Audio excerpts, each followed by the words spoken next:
Welcome the anointed ones. When you dance with shadows, be prepared to meet the one who owns the night. Chosen ones, let's set the stage. Every generation has people who think they can outsmart divine order. Schemers who treat dark rituals like chess pieces. Karmic couples who believe manipulation is a love language. And practitioners who swear candles and chants can bend the laws of God. But here's the twist they never calculate. The moment they touched you, they weren't playing with spells anymore. They were signing contracts with their own downfall. And science backs this up in ways they'd never admit.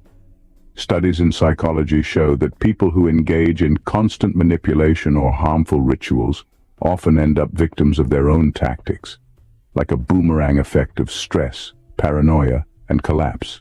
But you walk untouched. Not because you dodged the attack, but because the attack was never built for someone of your frequency. See, the karmic couple and their practitioner thought they were dealing with just another human. They didn't know you are the angel of death to deception itself, not the kind that comes with wings and scythes, but the kind that walks quietly into a room and makes corruption start choking on its own lies. And the funniest part? They thought the death angel would arrive with thunder and drama. Meanwhile, you just kept living, laughing, and minding your business while their whole house of cards collapsed. So buckle in, because what they've just learned the hard way is this. You don't play with chosen ones, and you definitely don't call war on someone who was born as the verdict. Number 1. They summoned darkness, but it answered back with you. They thought they could summon darkness and direct it like a trained animal, but the very moment they unleashed it, it turned against them. This is the part people don't talk about. Dark energy doesn't stay loyal to its sender. It always demands payment. The karmic couple believed they were clever, pulling strings behind the scenes, instructing their practitioner to send shadows your way. But they didn't realize that by targeting you, they weren't opening a door to your destruction. They were unlocking the side of you that dismantles everything built on lies. What they called down wasn't just darkness. It was judgment. When chosen ones are attacked, something unusual happens. The attack doesn't simply bounce off, it gets reconfigured. It's like an automatic redirection system built into your spirit. What was meant to chain you becomes a chain dragging them. They assumed you were powerless, someone vulnerable they could manipulate with spells, gossip, or intimidation. They didn't know that chosen ones carry an authority that even shadows recognize. And when those shadows were sent, they didn't find weakness. They found the angel of death to deception itself. The irony is brutal. They thought they were orchestrating your ending. Instead, they scripted their own. The curses, the rituals, the plots, they became like alarms ringing against themselves. And this is the hard truth. Darkness doesn't negotiate. It doesn't care about the sender's intentions, whether they thought they were in control, whether they thought the practitioner had sealed the deal. Once it's unleashed, it seeks out the weakest vessel to consume. And because you weren't that vessel, it circled back to them. That's why their downfall feels so sudden, so confusing, even to them. They can't understand why their health is failing, why their finances are draining, why relationships are breaking apart. They'll say it's bad luck or stress, but you know what it really is. The darkness they tried to weaponize found its home address. They wanted you destroyed, but all they managed to do was invite judgment into their own living room. And here's where the lesson cuts deepest. They summoned darkness, thinking it would obey. But it answered back with you. And that's a price they never thought they'd have to pay. Number 2, their practitioner didn't see that you were the unseen practitioner. They leaned on their practitioner as if this person was their ultimate shield, their secret weapon, the one who could twist fate in their favor. What they didn't see was that while the practitioner was busy burning candles, chanting words, and calling on forces, you were already operating at a higher frequency that required no props, no rituals, no middlemen. They underestimated you because you didn't look like someone with spiritual power. You weren't standing over an altar or waving incense around. But what they missed is that your very life is an altar. Your energy itself is a command. This is the part that unravels them the most. While they were trying to construct power artificially, you were born with it naturally. You didn't need to call on spirits because you carry a covenant that is older and stronger than any practitioner could ever touch.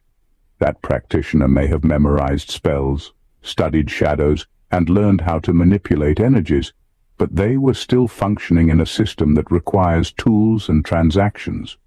You, on the other hand, are the system. You are the direct channel. Your authority doesn't come from what you've learned, but from what you are. The karmic couple thought their practitioner could override you.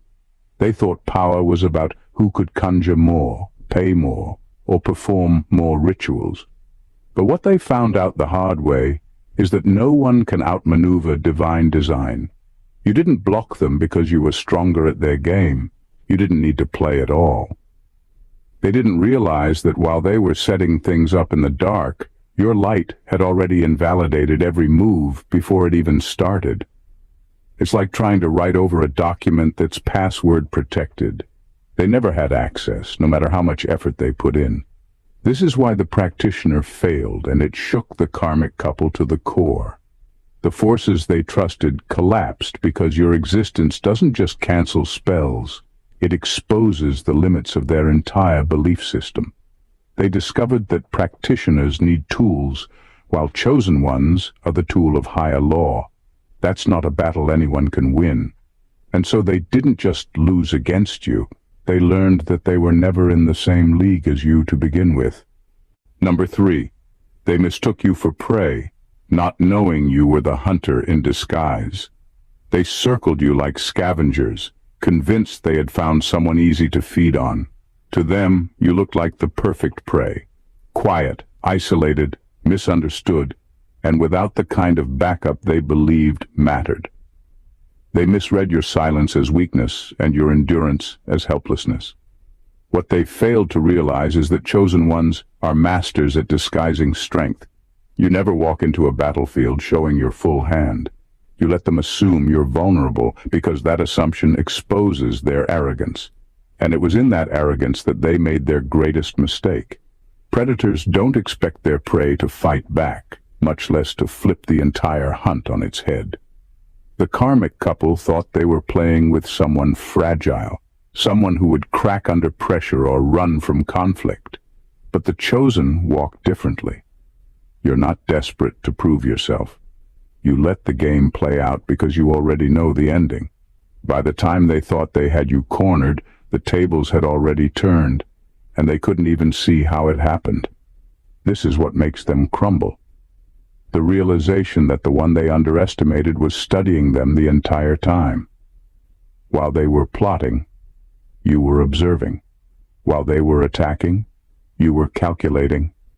While they were celebrating small wins, you were letting them dig their own grave deeper. They didn't know you had the patience of a hunter in disguise. You let them reveal every trick, every weakness, every mask they wore, until they had no defense left when judgment finally arrived. And here's the brutal truth. Predators can only win when their target plays the role of victim. You refused to audition for that role. Instead of breaking, you stayed calm. Instead of reacting, you stayed grounded. That calmness drove them mad because it showed them they were never in control. In the end, it wasn't their curses, lies, or plots that destroyed you. It was their inability to recognize who they were up against. They thought they found easy prey, but what they were really staring at was the hunter dressed in innocence. And by the time they realized it, the hunt was already over, and they were the ones bleeding out.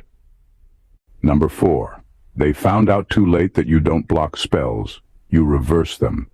They didn't know that your power doesn't lie in building walls, but in becoming a mirror. Most people, when attacked spiritually, scramble to protect themselves, to throw up defenses, to block what's coming. But chosen ones operate differently. You don't waste energy fighting what was never designed to defeat you.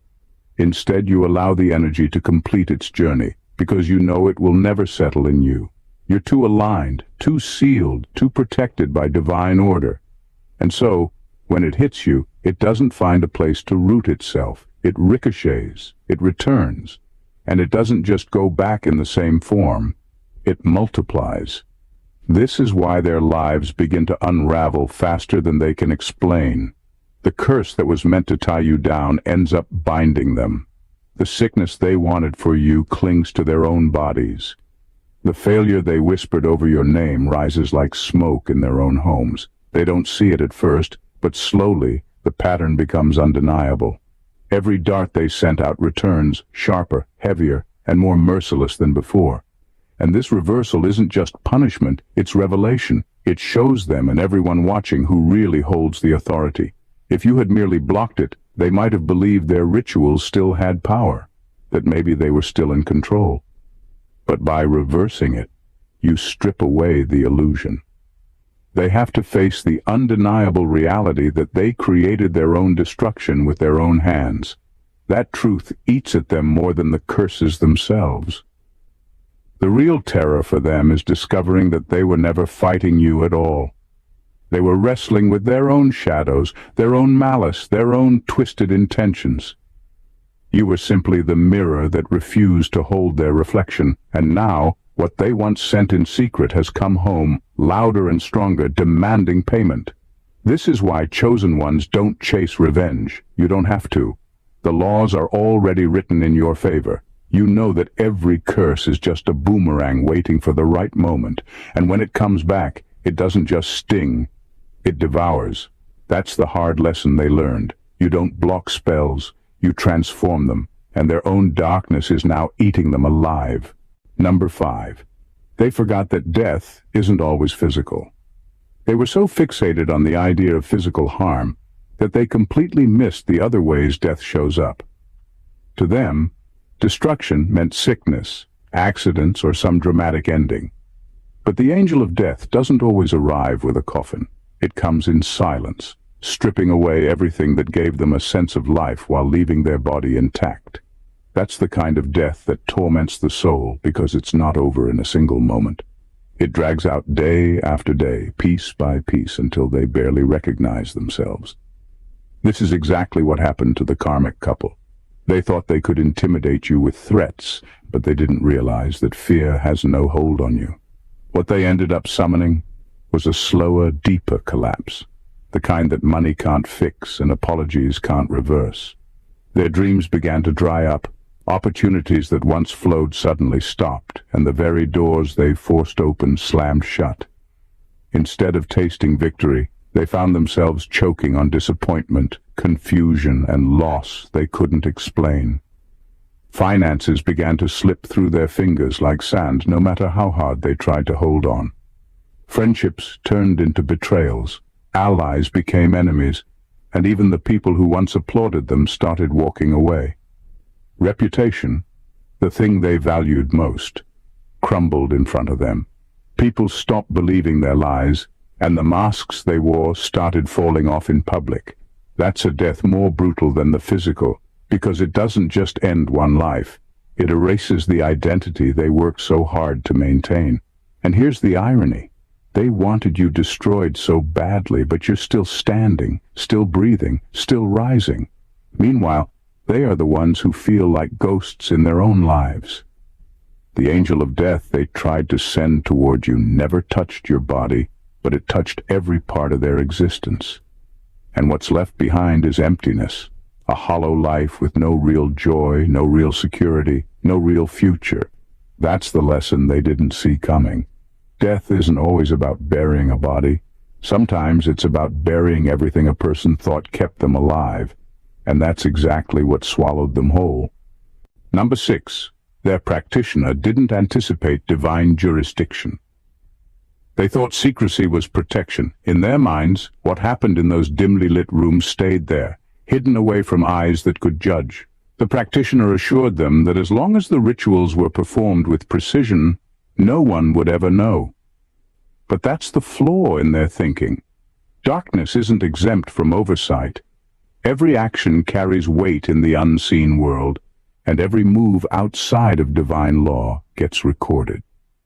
While they believed they were conducting private business, what they were really doing was piling up evidence against themselves in a courtroom they couldn't see. This is the part that unsettles them the most. They thought they were the ones holding you hostage in their schemes, but in reality, you were the witness heaven had appointed all along. Every curse they sent, every chant spoken, every malicious thought directed your way became another page in a growing case file. To them, it was a strategy. To higher law, it was criminal activity waiting for judgment. And when divine jurisdiction steps in, there's no practitioner skilled enough, no ritual strong enough, no offering large enough to delay the sentence. The karmic couple and their practitioner assumed they had unlimited time to play these games. They didn't realize every ritual comes with an expiration date, the moment heaven decides enough. And when that moment comes, everything they invested collapses instantly. The protection they thought they purchased through spells was never protection at all. It was a ticking clock, counting down to their exposure. That's why their downfall feels so exact, so precise, as if the universe was waiting for the perfect time to strike. It wasn't coincidence, it wasn't bad luck, it was jurisdiction. It was the enforcement of higher law reminding them that no one operates above accountability. They built their attacks in secrecy, but the truth is, they were never hidden. And here's the irony, they thought you were the one being judged. In their eyes, the rituals were supposed to prove your weakness, your unworthiness. But what really happened was the opposite. By targeting you, they dragged themselves into trial, and every move they made became evidence of guilt. They didn't anticipate divine jurisdiction. They forgot the universe doesn't just watch, it keeps receipts. Number 7. They tried to weaponize secrets, but you were born with X-ray vision. They relied on secrecy as their strongest weapon. In their minds, as long as no one knew the details, as long as their plans stayed in hushed whispers and coded glances, they were untouchable. But what they never understood is that chosen ones don't need to overhear conversations or catch people in the act. You were born with sight that goes beyond the physical. Your intuition doesn't just guess, it confirms. It doesn't need proof because it operates on a level where truth can't hide. Every alliance they formed in the dark, every secret conversation dripping with malice, every false smile, they were all registered in your spirit before they ever reached your ears. That's why you never seemed surprised. You didn't confront them with frantic energy. You didn't chase down answers, and you didn't beg for explanations. You already knew. Your calmness wasn't ignorance. It was mastery. And that silence unnerved them more than anything else, because they couldn't figure out how you kept seeing through walls they thought were impenetrable. The truth is, chosen ones live with an inner radar that never shuts off. It scans motives, intentions, and energies with precision that human lies cannot distort. They thought they were clever, disguising betrayal as loyalty and gossip as concern. But when you looked at them, your spirit already stripped the mask away. That's why they grew paranoid in your presence, because even when you said nothing, they felt exposed. And here's what really broke them. They thought secrets gave them power. They didn't realize their very attempt to hide only highlighted the darkness in them more clearly to you. In their secrecy, they revealed themselves without even knowing it. Every whisper became louder in your spirit. Every shadow they tried to hide behind only made them more visible in your vision. This is why chosen ones can't be outmaneuvered by conspiracies. Concealment is powerless in your presence. You don't need evidence to validate what your spirit already knows. That's the curse of those who try to weaponize secrets against you. They always end up exposing themselves. And by the time they realize it, it's already too late. You saw through them before they even made their move. Number 8. They thought angel of death meant you would kill them. It meant their masks would. They misunderstood the title entirely. When they heard angel of death, their minds jumped to the most literal meaning. They expected sudden endings, dramatic punishments, maybe even a physical demise. What they never anticipated was the kind of death that cuts deeper than the body, the death of pretense. You didn't need to lay a hand on them, because their own masks did the work. They had built their lives on carefully crafted performances, playing the role of the victim, the savior, the loyal partner, the trustworthy friend. But the moment your presence entered the picture, every layer of disguise started to peel away. The irony is, you never forced exposure. You simply stood as you are, authentic, unshaken, aligned, and that light became unbearable for them. Their lies couldn't coexist with your truth. Their manipulations couldn't breathe in the atmosphere you carried. What suffocated them wasn't your anger, but the suffocating weight of being seen clearly for the first time. People who live in illusions can't handle mirrors, and that's exactly what you are. The karmic couple tried to paint you as the problem, hoping to maintain their roles in the story they created. But masks are fragile when tested against reality.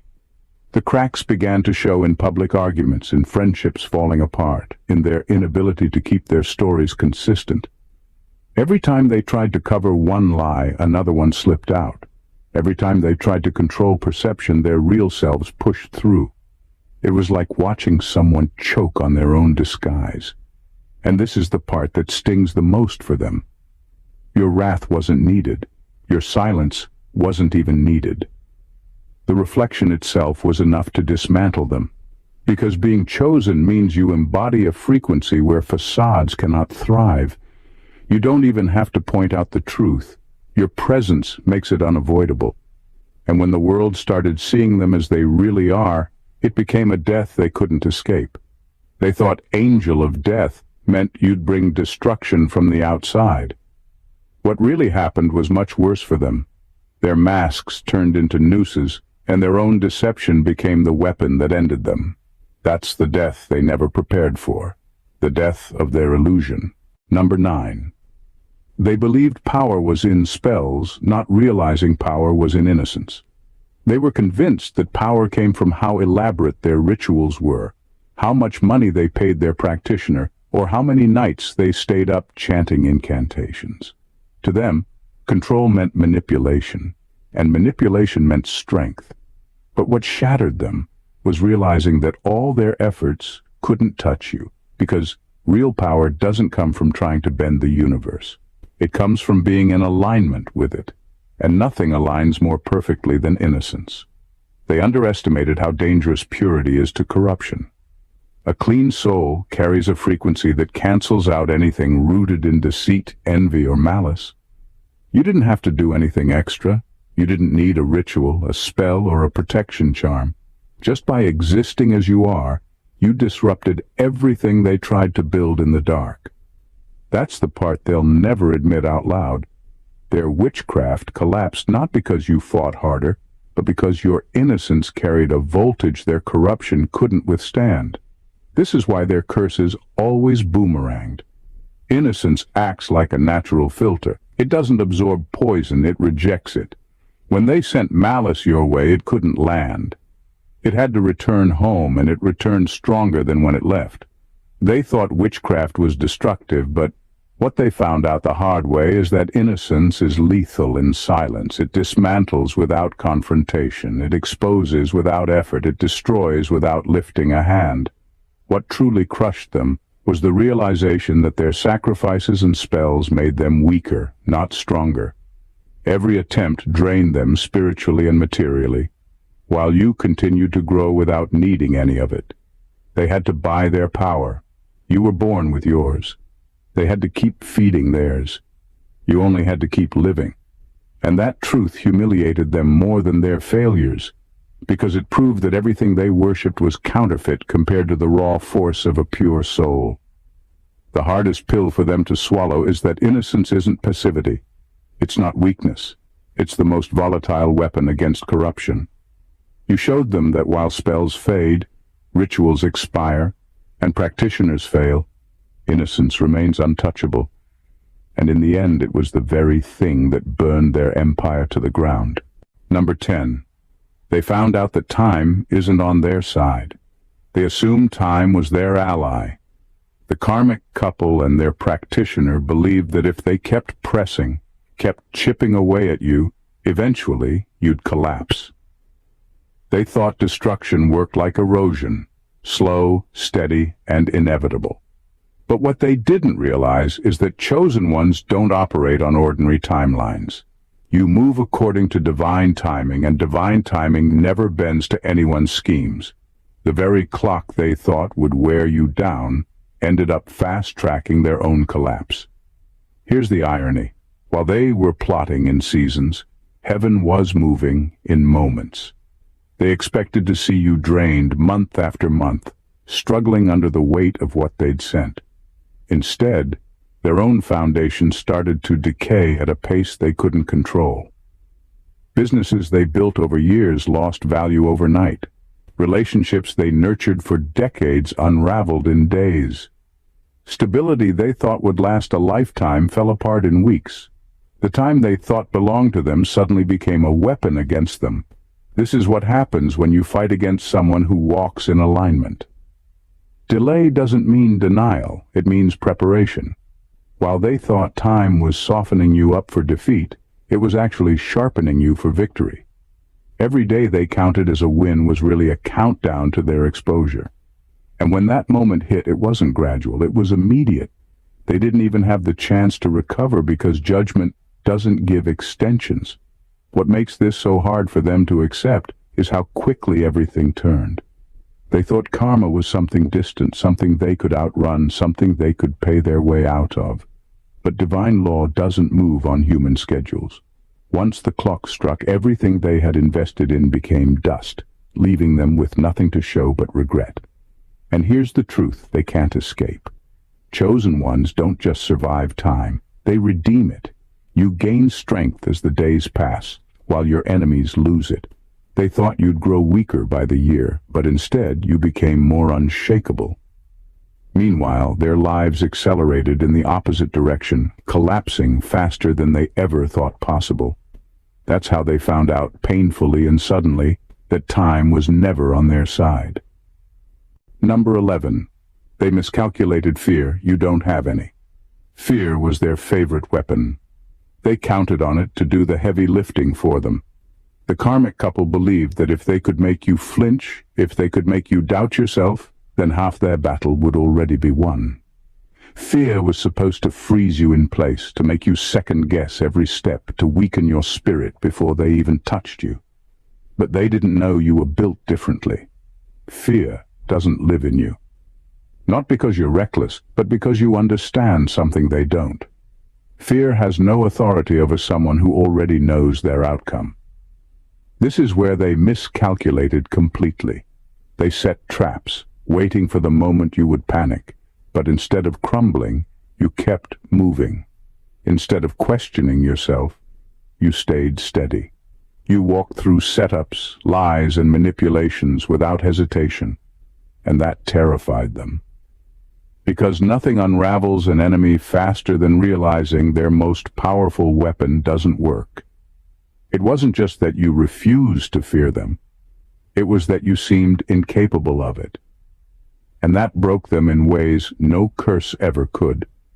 Your calmness became their nightmare. They expected you to scream, to react, to run. Instead, you watched. You observed.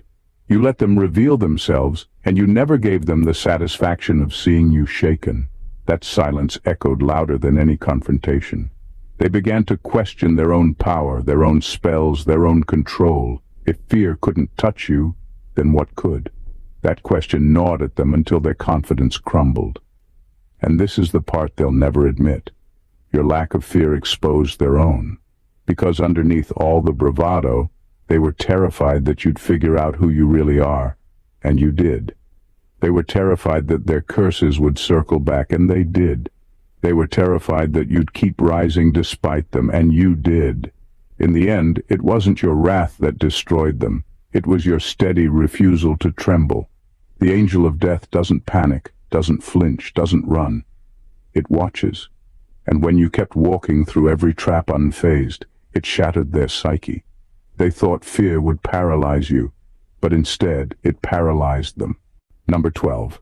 Their rituals couldn't calculate the variable called destiny.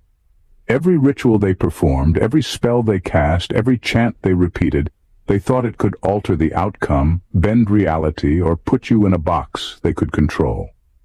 But what they failed to understand is that destiny is not negotiable. It doesn't respond to fear, bribery, or manipulation. Chosen ones are born with a blueprint written beyond human comprehension, and no amount of dark work can rewrite it. The karmic couple and their practitioner thought they were engineering a path to your defeat, but in truth they were clashing with forces already set in motion long before they ever appeared. Every incantation failed not because it was weak, but because it was irrelevant. You weren't merely resistant. You were untouchable in ways that could never be measured by their knowledge of rituals. They treated your life like a blank page, assuming they could fill it with chaos. But the page was already filled with destiny, a design they couldn't see, let alone disrupt. Their schemes bounced off because the universe doesn't work in their favor. It works according to its own order, and you are part of that order. The most devastating part for them is realizing that they weren't even fighting a person. They were fighting prophecy. Every curse, every secret plot, every manipulation, they all collided with a reality that had already been written, and that reality included your victory. They thought power was in their rituals, but power doesn't come from what they can summon. It comes from what is guaranteed by divine law. You were pre-insured, protected by something far beyond their understanding, far beyond their control. And that's why their frustration became unbearable. The more effort they poured into their attacks, the faster their schemes failed.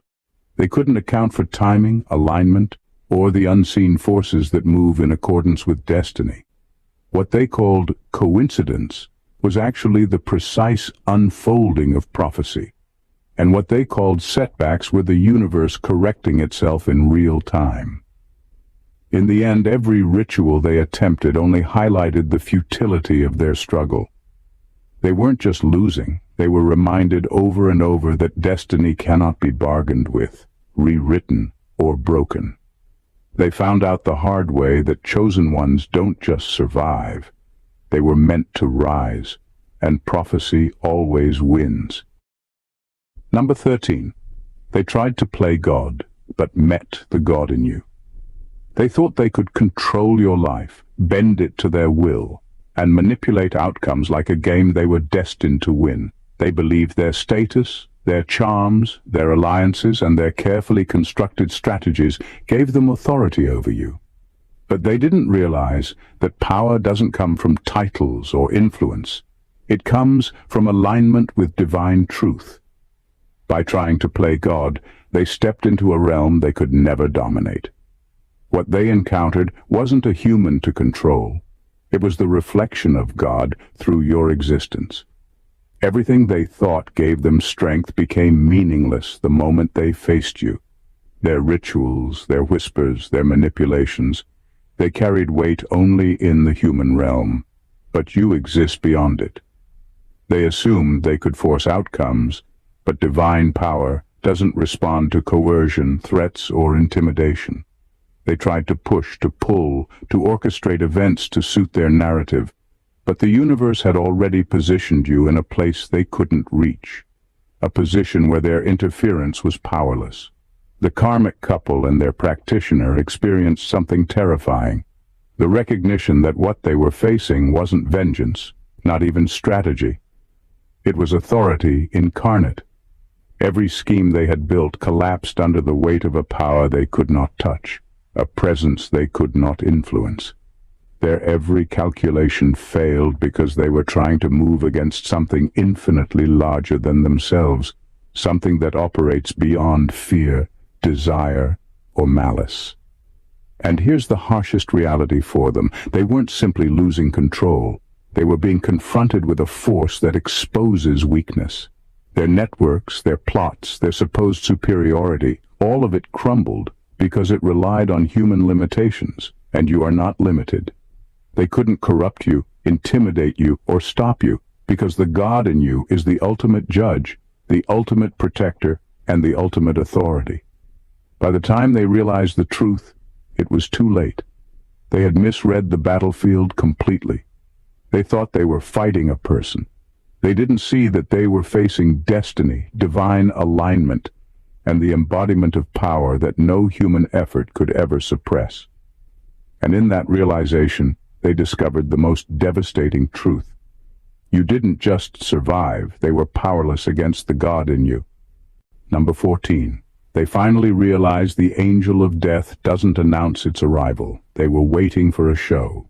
In their minds, the angel of death would arrive with chaos, with confrontation, with loud, unmistakable signs of retribution. They imagined dramatic moments, sharp words, sudden accidents, proof that their target was finally being touched by consequences. What they didn't realize is that this isn't how the angel of death works. It doesn't knock or shout. It moves quietly, invisibly, like a shadow settling over a room. The impact is real, but it's subtle at first, and that subtlety is what makes it terrifying. Suddenly, relationships they depended on started to fracture. Friends turned distant, allies disappeared, and the alliances they once counted on proved fragile. Health issues cropped up unexpectedly, finances drained without explanation, and the sense of stability they relied on dissolved. It wasn't dramatic. It was silent, creeping, and relentless. Every loss, every misstep, every unraveling thread was a signal they never anticipated, a warning they ignored until it was too late. And the terrifying part for them wasn't just the destruction. It was the realization that it all originated from the presence they had underestimated. You didn't need to attack. You didn't need to confront. You didn't need to send warnings or threats. The world simply shifted around you, and in that shift, their foundations gave way. The karmic couple and their practitioner learned the hard truth. The angel of death doesn't need to make noise. You don't have to see it coming. You just experience the aftermath, and it's total. By the time they understood what was happening, it was too late. They thought power lay in visibility, in spectacle, in forcing reactions. But the real force was silent, controlled, and absolute. You don't announce the arrival, you just exist, and the universe obeys. Their collapse was inevitable because they never grasped how influence works at a deeper, unseen level. The lesson they learned in the most devastating way possible is that quiet power is far deadlier than noise. You don't need fireworks, theatrics, or confrontation. You shift the atmosphere and the world around you falls apart, leaving only the truth of who really holds authority. The karmic couple and their practitioner thought they were the hunters, that every ritual, every plot, every whispered secret would corner you, weaken you, and finally break you. They believed their power came from manipulation, fear, and control. But what they discovered the hard way is that real power isn't something you chase, it's something you are. Every attempt they made against you bounced back, multiplied, or dissolved entirely because they were never fighting a person. They were fighting destiny, prophecy, and a spirit aligned with divine law. Their schemes crumbled not because of confrontation, but because of your presence, your authenticity, your purity, and the quiet authority you carry. They learned that darkness can never dominate what is aligned with light, that fear has no hold on those born to rise, and that masks cannot survive the reflection of truth. Their time ran out, their secrets betrayed them, and their own shadows became the instruments of their destruction. While they expected chaos and drama, they got silence and inevitability, the slow but unstoppable unraveling of everything they built on lies. You didn't strike, you didn't chase, and you didn't announce your arrival. You simply were, and that was enough to overturn their entire world. This is the reality that leaves them powerless and the world watching in awe. Chosen ones operate on a different level. The angel of death doesn't need to declare war. It shifts the atmosphere, alters destiny, and exposes corruption without lifting a hand. Every attack they attempted, every ritual they performed, every plan they schemed backfired in ways they could never have calculated. They learned too late that the laws of divine order always prevail, and no amount of cunning, fear, or ritual can overcome a spirit that is aligned, protected, and destined to rise. You stood unshaken while their world collapsed. Not because you fought harder, but because you existed stronger. You didn't just survive. You rewrote the rules of engagement, shattered their illusions, and proved that true power is rooted in alignment, purity, and unwavering presence. And that is the lesson they will carry for the rest of their lives. You don't warn people, you don't tremble, and you don't need permission to exist. You simply shift, and the world bends to your truth. If this video gave you chills, opened your eyes, or shook your perspective, don't let this moment pass. Hit that subscribe button and join the family of chosen ones who are learning the truth and stepping into their power. Like this video to show you're ready to rise above deception. Comment below with your thoughts, your experiences, or the revelations that shook you the most. Your voice matters here. And share this with anyone who needs to see how destiny always wins, because the knowledge in this video is too powerful to keep to yourself. Stay aligned, stay unstoppable, and remember, your presence alone shifts the world. Don't just watch, participate, and let the world feel your truth. God bless you.